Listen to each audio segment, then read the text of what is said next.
एक सवाल है जो मुझे हाँ। अक्सर बहुत परेशान करता है। इंसान ने चांद पर कदम रख दिया, मंगल ग्रह की तस्वीरें वो तो हमारे फोन पर हैं, लेकिन हम आज भी अपने ही ग्रह के सबसे गहरे हिस्से मतलब समंदर के बारे में लगभग कुछ नहीं जानते।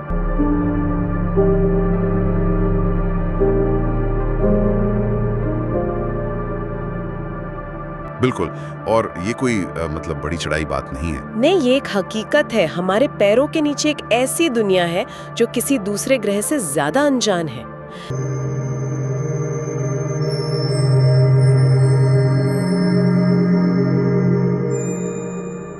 ऐसा क्यों है? और यही सवाल, यही पहेली आज हमारी पड़ताल का केंद्र है। आज हम इसी रहस्य की परतें धीरे धीरे खोलेंगे, किसी जासूसी कहानी की तरह। अच्छा? और हमारी जांच का पहला और सबसे बड़ा संदिग्ध है नासा। नासा? हाँ, एक आम कहानी है कि नासा ने समंदर की गहराई में जाना बंद कर दिया क्योंकि उन्हें वहां कुछ ऐसा मिला जिसे वो दुनिया को बताना नहीं चाहते थे। आज हम पता लगाएंगे कि क्या ये सच है या असली वजह कहीं ज्यादा गहरी और परेशान करने वाली है। चलिए इसी की पड़ताल करते। नासा वाली बात मैंने भी काफी सुनी है। ऐसा लगता है जैसे उन्होंने अचानक दरवाजा बंद कर दिया। लेकिन किसी भी जांच की शुरुआत तो सबूतों से होती है, और पहला सबूत तो नासा के नाम में ही है, national aeronautics and space administration, यानी राष्ट्रीय वैमानिकी और अंतरिक्ष प्रशासन। हाँ, इनके नाम में अंतरिक्ष है, महासागर तो है ही नहीं। बिल्कुल, और ये एक बहुत जरूरी बिंदु है।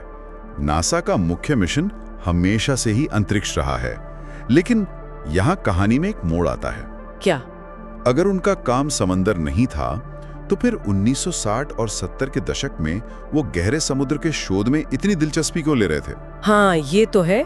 हमारे स्रोतों से पता चलता है कि वो इसमें काफी गहराई से शामिल थे। बिल्कुल, उनकी मौजूदगी सिर्फ सतही नहीं थी।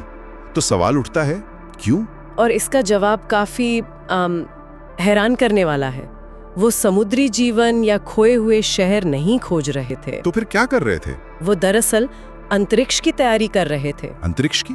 समुंदर में? हाँ, गहरे समंदर में जाना उनके एस्ट्रोनॉट्स की ट्रेनिंग का एक बहुत ही खतरनाक और जरूरी हिस्सा था। आपने एकदम सही शब्द इस्तेमाल किया, खतरनाक। वजह ये थी कि अंतरिक्ष और गहरे समुद्र का वातावरण लगभग एक जैसा दुश्मन है।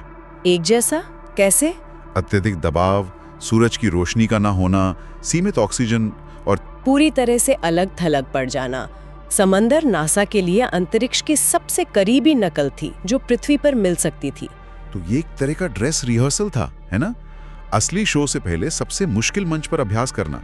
बिल्कुल, और शायद इसी अभ्यास के दौरान उन्हें उस मंच की असली हकीकत का अंदाजा हुआ। 1960 में जब डॉन वॉल्श और जैक्स पिकार्ड मारियाना ट्रेंच के तल तक पहुंचे थे, हाँ, लगभग 11 किलोमीटर गहरा। उस समय के हिसाब से तो वो एक इंजीनियरिंग चमत्कार था। एक चमत्कार। लेकिन हर चमत्कार की एक कीमत होती है। उस मिशन ने एक बहुत ही कठोर सच्चाई को उजागर किया। उसने ये साफ कर दिया कि समंदर सिर्फ गहरा नहीं है, वो खतरनाक रूप से निर्दयी है। यहाँ से हमें दो खतरनाक दुनियाओं के बीच का फर्क समझ में आने लगा, अंतरिक्ष और समंदर। ये सुनना थोड़ा अजीब है क्योंकि हम तो हमेशा अंतरिक्ष को ही सबसे बड़ा खतरा मानते हैं।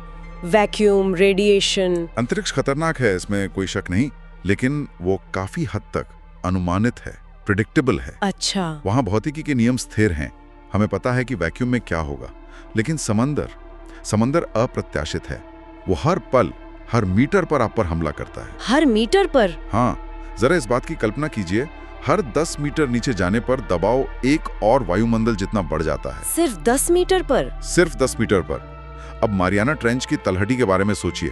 वहाँ दबाव आपके शरीर के हर वर्ग इंच पर लगभग 8 टन होता है। 8 टन? ये ऐसा है जैसे आपके अंगूठे के नाखून पर 50 जंबो जेट खड़े कर दिए गए हों। ओह! स्टील भी वहाँ कागज की तरह मुड़ सकता है। जरा सी भी दरार का मतलब है सबमर्सिबल एक कोक कैन की तरह पिचक जाएगा, 1 मिलीसेकंड से भी कम समय में। ये कल्पना करना भी मुश्किल है। और ये तो सिर्फ दबाव की बात हुई।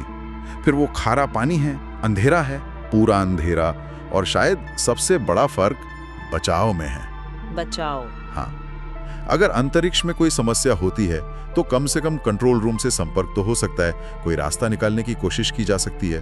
पर गहरे समुद्र में अगर कुछ गलत हो जाए तो आप पूरी तरह से अकेले हो जाते हैं। कोई रेडियो सिग्नल काम नहीं करता, कोई मदद नहीं पहुंच सकती, आप एक धातु के डिब्बे में बंद हैं और हमेशा के लिए गायब। अच्छा, तो अगर नासा की कहानी सिर्फ एक गलतफहमी है, तो असली पहेली तो अब शुरू होती है। हमें पता चला कि नासा ने समुंदर की खोज को छोड़ा नहीं, बल्कि ये काम कभी उनका था ही नहीं। सही बात है। तो फिर सवाल ये है कि अगर ये उनका काम नहीं था, तो फिर किसका था और वो इसे क्यों नहीं कर रहे हैं? यहीं से मामला पैसे, तकनीक और जोखिम की क्रूर हकीकत पर आ जाता है। नासा के बाद ये जिम्मेदारी NOAA यानी national oceanic and atmospheric administration जैसी एजेंसियों को सौंपी गई। NOAA? हाँ, असल में हमारे ग्रह के महासागरों के लिए NOAA वही है जो अंतरिक्ष के लिए नासा है। लेकिन उनके सामने शायद बहुत बड़ी दीवारें खड़ी हैं। पहली तो शायद पैसा ही होगी। पैसा, बिल्कुल।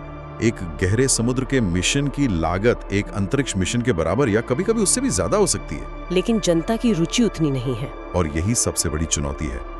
अंतरिक्ष में हमें रॉकेट लॉन्च होते दिखते हैं, ग्रहों की खूबसूरत तस्वीरें मिलती हैं, एक रोमांच है।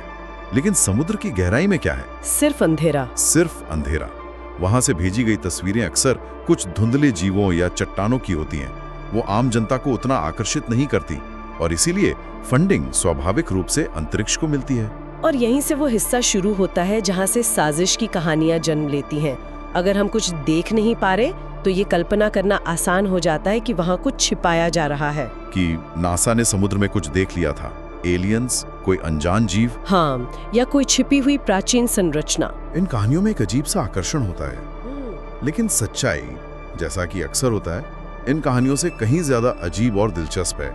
मतलब? सच ये है कि गहरे समुद्र में वाकई अजीब और भयानक चीजें मिली हैं और ये किसी साजिश का हिस्सा नहीं, बल्कि विज्ञान की खोज का नतीजा है। जैसे कि वो रहस्यमयी आवाजें। हाँ। मैंने हमारे स्रोतों में द ब्लूप के बारे में पढ़ा था। हाँ, द ब्लूप 1997 में NOAA के शोधकर्ताओं ने एक बहुत ही शक्तिशाली अल्ट्रा लो फ्रीक्वेंसी आवाज रिकॉर्ड की। कितनी शक्तिशाली? इतनी कि इसे 5000 किलोमीटर दूर तक 2 अलग-अलग माइक्रोफोन ने सुना और ये किसी भी ज्ञात समुद्री जीव की आवाज से कहीं ज्यादा तेज थी। तो फिर ये क्या था? कोई विशालकाय समुद्री राक्षस? सालों तक वैज्ञानिक हैरान थे। इसी रहस्य ने कई कहानियों को जन्म दिया, लेकिन सालों के रिसर्च के बाद वैज्ञानिक इस नतीजे पर पहुंचे कि ये आवाज शायद अंटार्कटिका में किसी विशाल बर्फीले पहाड़ के टूटने से पैदा हुई थी। अच्छा। लेकिन उस रहस्य ने हमें एक बात सिखाई, हम अपनी ही दुनिया की आवाजों को नहीं पहचानते। और सिर्फ आवाजें ही नहीं, वहां के जीव, वो तो किसी साइंस फिक्शन फिल्म से लगते हैं। जैसे कि वो जीव जो खुद अपनी रोशनी पैदा करते हैं, बायोल्यूमिनेसेंट। हाँ, जैसे एंग्लरफिश जिसके सिर पर एक लैम्प जैसा अंग होता है, या वैम्पायर स्क्विड। ये कोई एलियन नहीं है, ये हमारे ही ग्रह की हकीकत है। और ये खोजें नासा ने नहीं, बल्कि समुद्री जीव विज्ञानियों ने की हैं। बिल्कुल, उन लोगों ने की हैं जिन्होंने अपनी पूरी जिंदगी इसी काम में लगा दी। तो हम एक और असहज सच पर पहुंचते हैं। शायद वजह ये नहीं है कि हम खोजना नहीं चाहते, बल्कि ये है कि हमारी तकनीक की भी एक सीमा है, हम वहां पहुंच ही नहीं सकते। यही सबसे बड़ी और सबसे विनम्र कर देने वाली सच्चाई है। हम मौजूदा तकनीक से समुद्र को पूरी तरह से एक्सप्लोर कर ही नहीं सकते।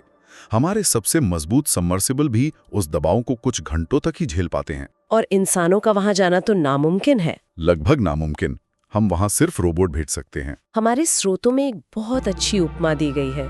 गहरे समुद्र में रोबोट भेजना ऐसा है जैसे किसी विशाल अंधेरे कमरे में, जो शायद पूरे भारत जितना बड़ा हो, उसमें एक छोटी सी टॉर्च लेकर कुछ ढूंढना। हाँ, हम सिर्फ छोटे छोटे हिस्से ही देख पाते हैं, वो भी कुछ पलों के लिए। और जब आप आंकड़ों को देखते हैं तो ये एहसास और भी गहरा हो जाता है। कौन से आंकड़े? पृथ्वी का 70% हिस्सा समुद्र से ढका हुआ है और हमने आज तक इसका सिर्फ 5% हिस्सा ही ठीक से खोजा है। सिर्फ 5%? केवल 5%।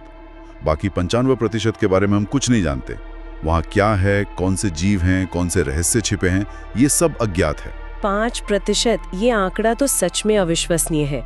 हम गूगल मैप्स पर अपने घर की छत देख सकते हैं, लेकिन हमारे ही ग्रह का 95% हिस्सा एक ब्लैक बॉक्स है। तो जब हम उस शुरुआती सवाल पर लौटते हैं कि नासा ने समुद्र की खोज क्यों छोड़ दी, तो असली जवाब ये नहीं है कि उन्होंने वहां कुछ डरावना देख लिया था। असली जवाब ये है कि ये काम क्रूरता की हद तक मुश्किल, महंगा और खतरनाक है। और ये नासा का काम कभी था ही नहीं। अंतरिक्ष को हम दूरबीनों से देख सकते हैं, उसकी तस्वीरें ले सकते हैं, लेकिन समुद्र के राज जानने के लिए हमें उसके अंदर उतरना पड़ता है। बिल्कुल।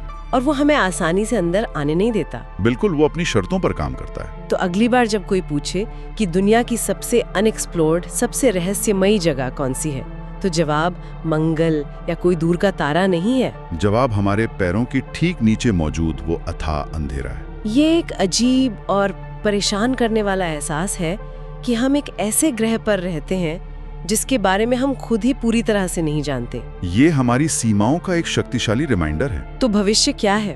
क्या हम कभी जान पाएंगे? शायद AI से चलने वाले सबमर्सिबल, नए मटेरियल हमें उन गहराइयों के राज दिखा पाएं। लेकिन अभी के लिए गहरा समुद्र हमें एक बात बहुत स्पष्ट रूप से याद दिलाता है। और वो क्या है? वो ये कि हम अपनी सारे तकनीक और सारी उपलब्धियों के बावजूद वास्तव में कितने छोटे और सीमित हैं। शायद नासा ने समुद्र इसलिए नहीं छोड़ा कि वहां कुछ था, बल्कि इसलिए क्योंकि समुद्र हमें ये दिखाता है कि हम कौन हैं। वो एक आईना है जो हमें हमारी असली जगह दिखाता है, और उस आईने में दिखता है कि पृथ्वी के कुछ रहस्य हमारी पहुंच से बहुत बहुत ज्यादा गहरे हैं।